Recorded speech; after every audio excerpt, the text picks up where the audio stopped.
21 नेपाल सम्वत 1141 आश्विन कृष्ण पक्षको अष्टमी तिथि। आज विश्व रेबिज विरुद्धको दिवस, अन्तर्राष्ट्रिय सूचनामा विश्वव्यापी पहुँचको दिवस पनि आजै। साझा खबरमा प्रमुख खबरका शीर्षकहरू। राजनैतिक दल सम्बन्धी अध्यादेश खारेजसँगै मन्त्री परिषद विस्तारको बाटो खुल्यो।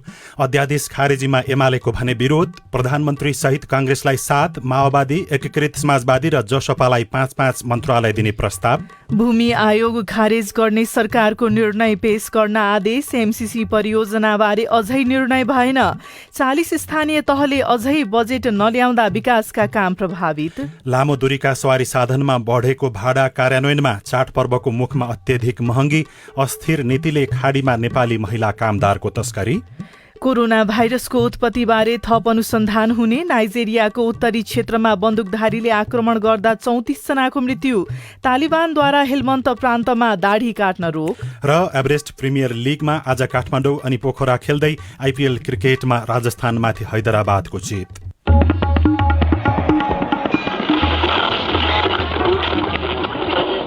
सयौं रेडियो, हजारौं रेडियो कर्मी र करोडौं नेपालीको माझमा यो हो सामुदायिक सूचना नेटवर्क CIN।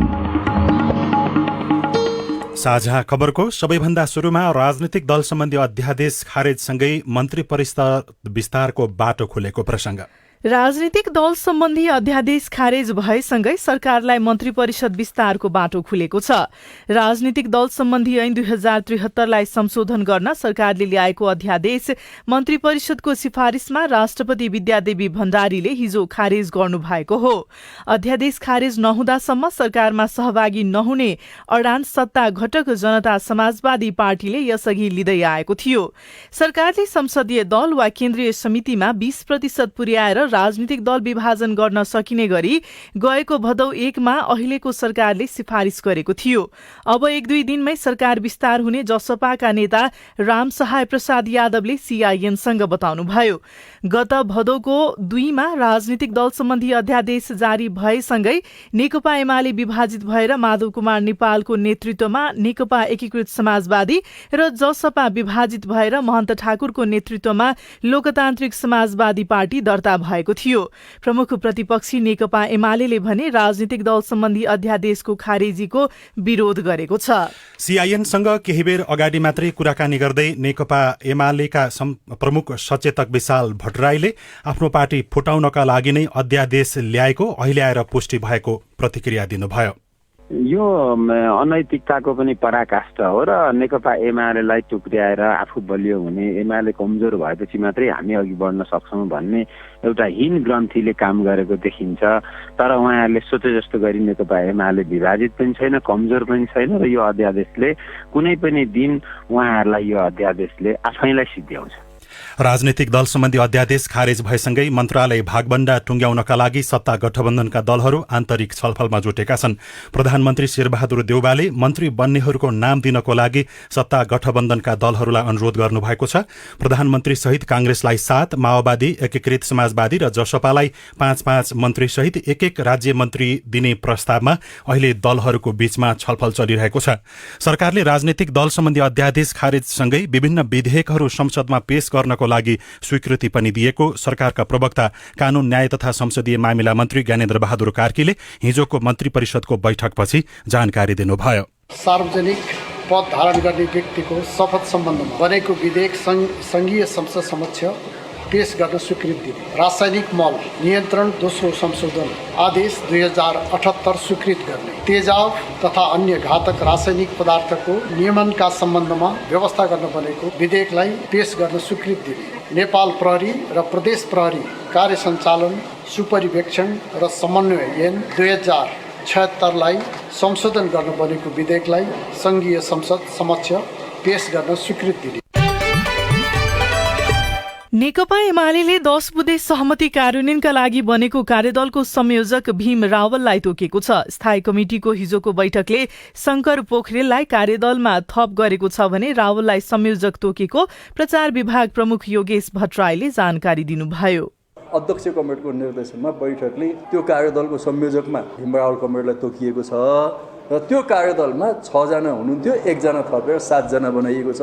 कमरेड शङ्कर पोखरेललाई पनि कार्यदलमा समावेश गरिएको छ। देशभरि कहाँ यो कार्यान्वयन भएको छैन, उहाँहरूले कार्यान्वयनको निम्ति एउटा सहजीकरण गर्नुहुन्छ र कार्यान्वयन हुँदै जान्छ। त्यस्तै जनसङ्गठनहरूमा पनि यसको कार्यान्वयनको निम्ति महासचिव कमरेड ईश्वर पोखरेलको संयोजकत्वमा त्यही कार्यदलले नै जनसङ्गठनको पनि समस्या विधान महाधिवेशनमा प्रतिनिधि आउनु पूर्व नै यो कुरालाई सेटल गरेर आउने भनेर निर्देशन गर्नुभएको छ। 10 बुँदे सहमति कार्यान्वयनका विषयमा देखिएको थप समस्या समाधान गर्ने जिम्मा यसअघि अध्यक्ष ओलीलाई दिइएको थियो।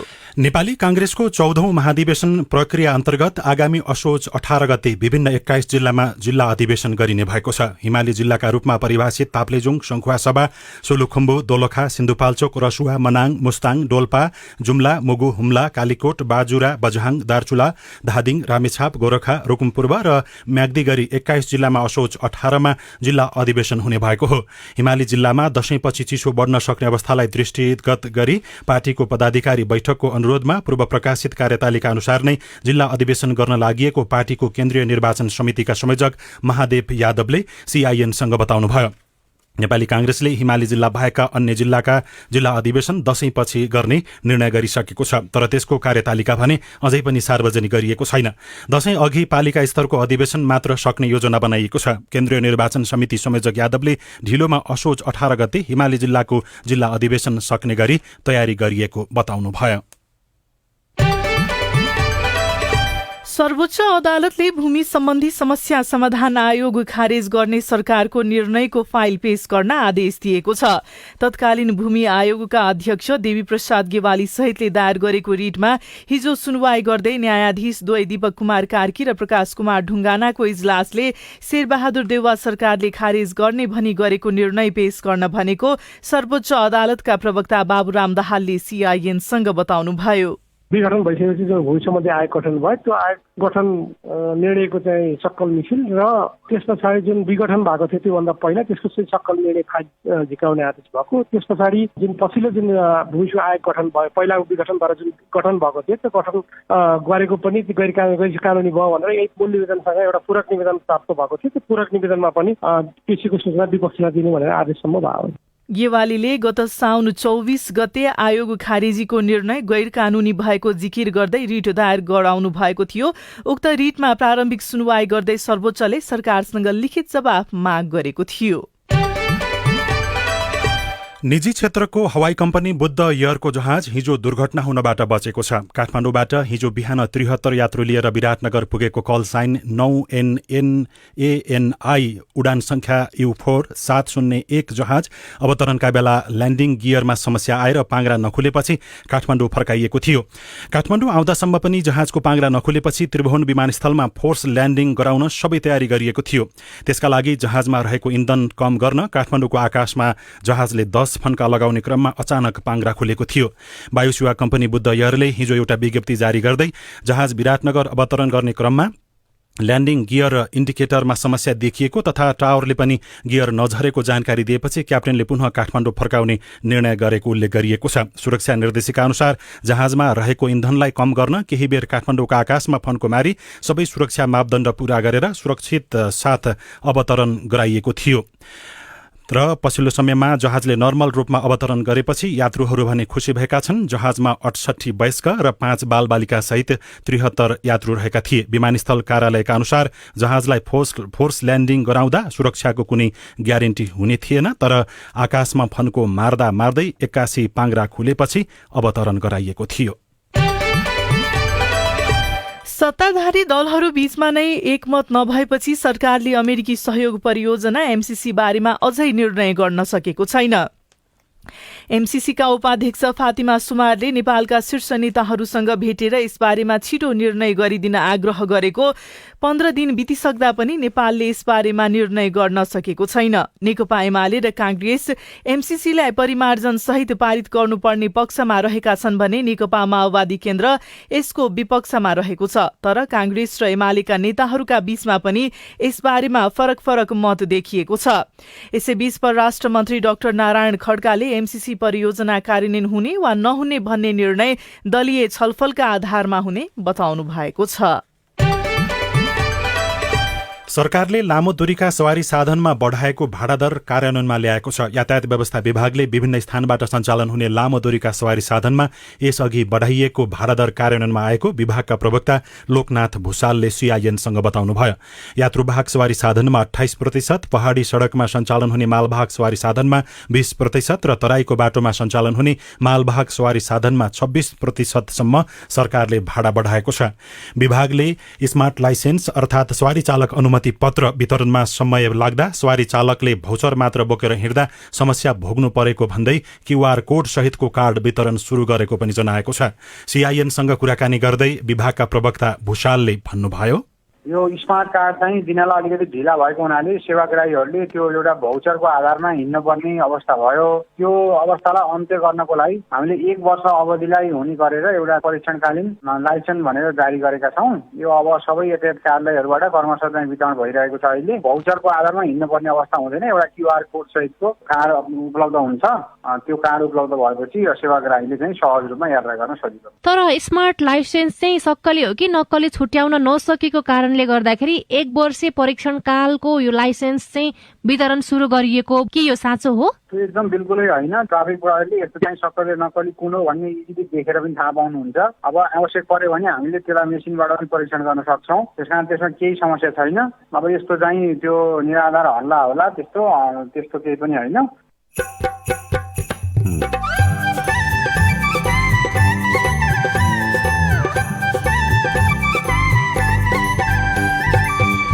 सामुदायिक सूचना नेटवर्क सीआईएन मार्फत देशभरि प्रसारण भइरहेको साझा खबरमा बजेट नल्याउने स्थानीय तहको सुविधा कटौती गर्न प्रस्ताव, बजेट पेश गर्ने र स्वीकृत गर्ने स्थानीय तहहरूलाई एउटा र्याङ्कमा र त्यो नगर्नेलाई अलिकति अनुदानमा पनि फरक पर्ने गरी त्यस्तो खालको सूचकको डिजाइन भएको छ। चाडपर्वको मुखमा अत्यधिक महँगी, अस्थिर नीतिले खाडीमा नेपाली महिला कामदारको तस्करी लगायतका खबर बाँकी नै छन्। सीआईएनको साझा खबर सुन्दै गर्नुहोला। कोभिड-19 महामारीको समयमा महिलाहरूको महिनावारी सरसफाई व्यवस्थापन सम्बन्धी जानकारी। महिला तथा किशोरीहरूले घरमै बनाएको कपडाको प्याड होस् वा बजारमा किनेको प्याड जुन प्रयोग गरे पनि सरसफाईमा ध्यान दिनुपर्दछ। घरमै उपलब्ध सुतीको कपडाबाट पुनर्प्रयोग गर्ने प्याड बनाउन सिकेमा प्याड किन्नुपर्ने वा एकपटक प्रयोग गरेर फालिहाल्नुपर्ने चिन्ता हुँदैन। प्रयोग गरेपछि साबुन पानीले मिची हात धुनुपर्छ र प्रत्येक 4 घण्टामा नयाँ प्याड परिवर्तन गर्नुपर्छ। खास गरी महिनावारी भएको बेलामा दैनिक नुहाउने र सफा कपडा लगाउने गर्नुपर्छ। पुनः प्रयोग गर्न मिल्ने प्याडको प्रयोग गर्नुहुन्छ भने त्यसलाई प्रयोगपछि साबुन पानीले राम्ररी धोएर घाममा सुकाउनुपर्छ। सुकिसकेपछि सफा ठाउँमा राख्नुपर्छ र अर्को महिना प्रयोग गर्नु अगाडि फेरि घाममा सुकाएर प्रयोग गर्नुपर्छ। कोभिड-19 को महामारीको बेलामा त महिनावारी सरसफाइमा अझ बढी ध्यान दिनुपर्छ। महिलामा हुने महिनावारी एउटा प्राकृतिक शारीरिक प्रक्रिया हो। यसप्रति गर्व र यसलाई सम्मान गरौं। महिनावारी बारे खुलेर सकारात्मक कुरा गरौं। एसएनभी नेपालद्वारा जनहितमा जारी सन्देश। थप जानकारीका लागि एनटिसी प्रयोगकर्ताहरूले 32100 मा कल गर्न सक्नुहुनेछ। नमस्कार सबैजनालाई। नमस्कार। हजुरलाई चिन्न सकिन्न नि? मेरो नाम चाहिँ रमेश तामाङ। मेरो घर चाहिँ यहीँ पल्लो गाउँमा पर्छ र आज चाहिँ म जनगणनाको लागि सुपरिवेक्षक भएर यहाँहरूको घर र परिवारको सूचीकरण गर्न आएको हुँ। यसरी नै तपाईको घरमा पनि जनगणनाको पहिलो चरण अन्तर्गत घर परिवारको सूचीकरण गर्न भदौ 30 देखि असोज 18 गतेसम्म सुपरिवेक्षक आउनुहुनेछ। उहाँहरूलाई सत्य तथ्य विवरण दिई सहयोग गरौं र आफ्नो घर परिवार सूचीकृत भएको सुनिश्चित गरौं। तपाईले दिएको विवरण गोप्य राखिने भएकाले कोभिड-19 संक्रमणको सुरक्षा मापदण्ड पालना गर्दै ढुक्क भई आफ्नो विवरण लेखाउन हुन अनुरोध गर्दछौं। जनगणनामा आफू पनि सहभागी हौं र अरूलाई पनि सहभागी हुन जानकारी दिउँ। मेरो गणना मेरो सहभागिता। राष्ट्रिय जनगणना 2078 केन्द्रीय तथ्याङ्क विभाग। सामाजिक रूपान्तरणका लागि यो हो सामुदायिक सूचना नेटवर्क सीआईएन। तपाईँ अहिले देशभरिका सामुदायिक रेडियो CIN खबर.com र मोबाइल एप CIN-बाट एकैसाथ साझा खबर सुन्दै हुनुहुन्छ। अब आज काठमाडौँबाट प्रकाशित पत्रपत्रिकाहरूको खबर। कान्तिपुर दैनिकको पहिलो पृष्ठमा चाडमा महँगी अचाक्ली शीर्षकमा खबर लेखिएको छ। दशैं तिहार नजिकै गर्दा अत्यावश्यक खाद्य वस्तुको मूल्य दिनहुँ जसो उकालो लागिरहेको छ। चाडबाडमा माग बढ़ने भएपछि मौका छोपेर व्यवसायीले मूल्य वृद्धि गरेका छन्। खाने तेलको मूल्य एक वर्षमै प्रति लिटर 100 रुपैयाँसम्म बढ़ेको खुद्रा व्यापार संघले बताएको छ। गेडागुडी, चामल, चिउरा लगायतको मूल्य पनि अचाक्ली छ। 2077 असोजमा 275 रुपैयाँ मूल्य रहेको भुटेको तोरीको तेलको अहिले लिटरमै 340 देखि 360 रुपैयाँ पुगेको छ। काँचो तोरीको तेल पनि प्रति लिटर 180 देखि 280 बाट बढेर 360 रुपैयाँसम्म पुगेको छ। यस्तै भटमास तेलको मूल्य प्रति लिटर 155 बाट बढेर 240 पुगेको छ। सनफ्लावर तेल प्रति लिटर 165 देखि 180 बाट बढेर 250 र डाल्डा घिउ 145 बाट 230 रुपैयाँ पुगेको बताइएको छ। कान्तिपुरकै अर्थ वाणिज्य पृष्ठमा फूलपातीदेखि 7 दिन रूट पर्मिट खुला शीर्षकमा खबर लेखिएको छ। चाडबाडका बेला रूटमा चल्ने सवारी साधन अपुग हुने भएपछि देशभर सञ्चालनमा रहेका सवारीलाई दशैंको फूलपातीदेखि 7 दिनलाई रूट पर्मिट खुला गर्ने निर्णय भएको छ। संसदको विकास तथा प्रविधि समितिमा भएको छलफलले रूट पर्मिट खुला गर्न निर्देशन दिने निर्णय गरेको हो। जुनसुकै सवारीलाई यात्रु लिएर जहाँ तहीँ जान पाउने गरी रूट पर्मिट खुला गर्न निर्देशन दिइएको समितिका सभापति कल्याणी कुमारी खड्काले जानकारी दिनुभयो। राजधानी दैनिकमा कर फर्स्यौट अनियमितता प्रकरणमा 50 लाख धरौटी तिरेर छुटे शर्मा शीर्षकमा निराजन पौडेलले लेख्नु भएको छ। विशेष अदालतको आदेशपछि आन्तरिक राजस्व विभागका तत्कालीन महानिर्देशक चुडामणि शर्मा ढकाल छुट्नु भएको छ। विशेषले मागेको 50 लाख रुपैयाँ धरौटी बुझाएर उहाँ हिजो साँझ छुट्नुभयो। विशेषले चुडामणि सहित कर फर्स्यौट आयोगका 3 जनासँग झनै 50 लाख रुपैयाँ धरौटी माग गरेको थियो। विशेष अदालतबाट हिजो जारी आदेशमा भनिएको छ, प्रतिवादी उप लिएको आरोप दाबी एवं यस अदालतबाट मिति 2074 8-15 मा भएको थुनछेक आदेशका साथै प्रतिवादी उप सिर्जना हुन सक्ने थप दायित्व समेतलाई विचार गरी पछि बुझ्दै जाँदा ठहरे बमोजिम हुने गरी हाललाई विशेष अदालत ऐन 2059 को दफा 7 को खण्ड घ बमोजिम प्रतिवादी चुडामणि शर्मा ढकालबाट 50 लाख धरौटी माग गरिएको उल्लेख गरिएको छ। अरू खबर छ, बा हाम्रो घरको धारामा किन पानी नआएको शीर्षकमा सबिन शर्माले लेख्नुहुन्छ। चिटिक्क परेको सिमेन्टेड पानीको धारा छ तर पानी आउँदैन। धाराको टुटीबाट पानी चुहिन छाडेको 2 वर्ष भयो। गाउँका मानिसहरू धाराको टुटी हेर्दै हरेक दिन 2 घण्टा लगाएर पानी लिन जान्छन्। गाउँमा सडक बन्यो, हर्न बजाउँदै गाडी आयो तर धारामा पानी आएन। खानेपानीको अभावले गाउँ नै छाडेर हिँड्नुपर्ने विकल्पबारे सोच्न थालेका छन् स्थानीयहरू। रामेछापको खानादेवी गाउँपालिकाको माकादुमका 11 वर्षीय स्वर्णिम तामाङ त्यही धाराको टुटीमा झुन्डिएर खेल्ने गर्नुहुन्थ्यो। धारामा पानी आउन छाडेपछि त्यहाँका नागरिकहरूलाई समस्या भएको छ। नयाँ पत्रिका दैनिकमा अस्थिर नीतिले खाडीमा महिला कामदारको तस्करी शीर्षकमा खबर लेखिएको छ। घरेलु कामदारका लागि जाने महिला असुरक्षित भएको भन्दै 20 चैत 2073 बाट नेपाल सरकारले रोक लगाएपछि खाडी मुलुकमा महिला कामदारको तस्करी हुन थालेको छ। सरकारको अस्थिर नीतिको फाइदा उठाउँदै दलालहरूले महिला कामदारको तस्करी गर्दै विदेश लैजाने गरेका छन्। गैरकानूनी रूपमा विदेश जानुपर्दा बाटोदेखि गन्तव्य मुलुक पुगेर स्वदेश फर्किदासम्म विभिन्न खालका हिंसाको सामना गर्न महिला कामदारहरू बाध्य भएका छन्। साझा खबरमा अब हेलो CIN सुशीला श्रेष्ठबाट।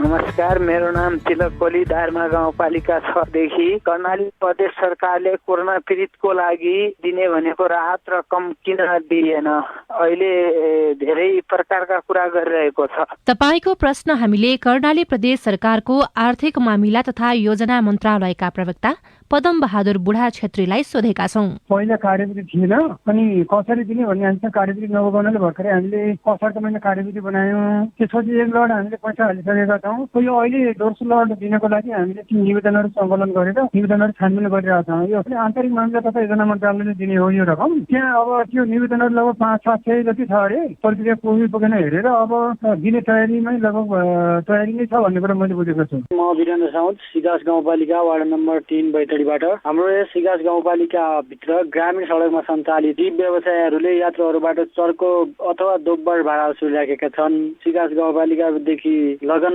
बजारदेखि डडेन्द्रासम्मको जम्मा 600 रुपियाँ, त्यसै सिन्नाखेतदेखि डडेन्द्रासम्म सदरमुकामसम्म 1000 रुपियाँ, दुलैना बजारदेखि डडेन्द्रा सदरमुकामसम्मको 500 रुपियाँसम्म भाडा वसुलिराखेका छन्।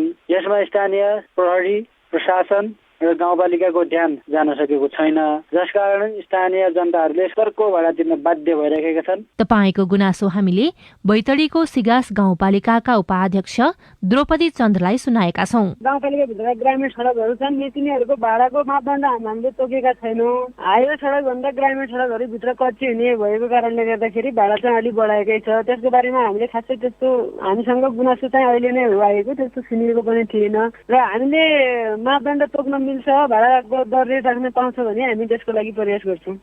यो कुरा हामी कार्यपालिकामा एकचोटि कार्यपालिका राखेर निर्णय गरेर हामीले गर्न मिल्ने हो भने हामी गरौँला। मेरो नाम बिटु ठाकुर हो, म सिमराबाट बोल्दछु। सिटिभिटीको रिजल्ट कहिले आउने हो भनेर मेरो जिज्ञासा छ। तपाईको प्रश्न हामीले सिटिभिटीका सूचना अधिकारी अनिल मुनि बज्राचार्यलाई सोधेका थियौं। अहिले सिटिभिटीका विभिन्न परीक्षाको नतिजा आइरहेको र तपाईले कुन परीक्षाको नतिजाको प्रश्न गर्नुभएको प्रष्ट नभएको हुनाले नतिजाको बारेमा जानकारी लिनको लागि सिटिभिटीको वेबसाइटमा हेरेर सूचना लिन सकिने उहाँको जवाब छ। तपाई जुनसुकै बेला हाम्रो टेलिफोन नम्बर 0152606646 मा फोन गरेर दिइएको निर्देशन अनुसार आफ्नो प्रश्न, विचार, गुनासो तथा प्रतिक्रिया रेकर्ड गर्न सक्नुहुन्छ। साझा खबरमा अब विदेशका खबर। नाइजेरियाको उत्तरी क्षेत्रमा भएको आक्रमणमा परि कम्तीमा 34 जनाको मृत्यु भएको छ, 7 जना घाइते भएका छन्। कदुना राज्यमा एक बन्दुकधारीले अन्धाधुन्द गोली चलाउँदा 34 जनाको मृत्यु भएको अन्तर्राष्ट्रिय सञ्चार माध्यमहरूले लेखेका छन्। तालिबानले अफगानिस्तानको हेलमन्त प्रान्तमा दाढ़ी काट्न र छोटो बनाउन प्रतिबन्ध लगाएको छ।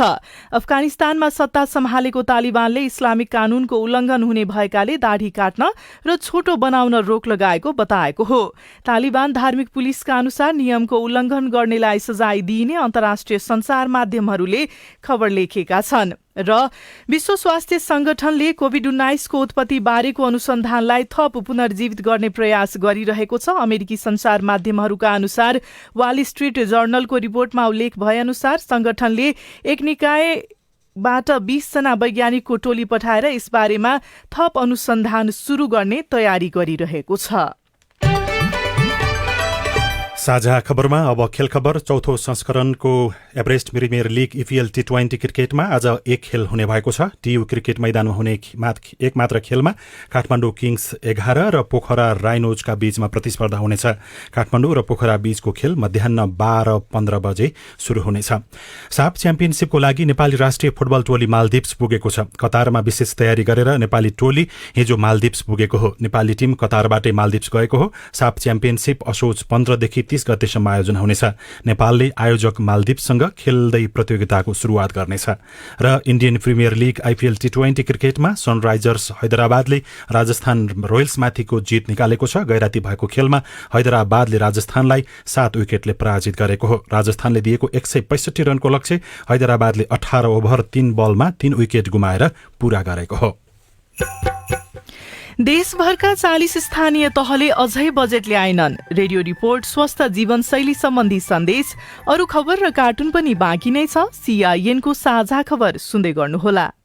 कोरोना भाइरस लगायत महामारी वा विपदको समयमा चिन्ता लाग्ने, उदास महसुस हुने, डर लाग्ने, झर्को लाग्ने, निन्द्रामा समस्या आउने, खाना खान मन नलाग्ने जस्ता समस्या देखिन सक्छन्। यदि यी समस्याहरूका कारणले दैनिक जीवनमा कठिनाई आएमा मनोसामाजिक परामर्शकर्ताहरूसँग सहयोग लिन सकिन्छ। यस्तो सहयोग लिनका लागि CMC नेपालको पैसा नलाग्ने फोन नम्बरहरू 1660 83520115, 1660 83522015 मा सम्पर्क गर्नुहोला।